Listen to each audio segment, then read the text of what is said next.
जैसा वृक्ष नेनी मानापमान तैसे ते सज्जन वर्तताती. येऊनिया कोणी प्राणी जे पूजिती त्याची सुख चित्ती तया नाही. अथवा कोणी प्राणी येऊनी तोडिती तया न म्हणती छेदू नका.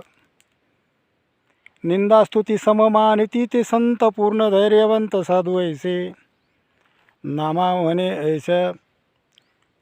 नामा म्हणे तया जरी होई भेटी. जीव शिव गाठी पडून जाई. संतांची लक्षणे सांगत असताना संत नामदेवराय सांगतात की निंदा आणि स्तुती समप्रमाणात मानून त्या जसं झाडाला मान आणि अपमान असं काही वाटत नाही. जे पूजा करतात त्यांना सावलीसारखीच देतात आणि जे तोडायला येतात त्यांनासुद्धा ते म्हणत नाही की आम्हाला तोडू नका म्हणून. आणि संतांनी असं अलिप्तवादी धोरण ठेवलं पाहिजे आणि सहनशीलता मानली पाहिजे. धन्यवाद. जय महाराष्ट्र. जय शिवराय.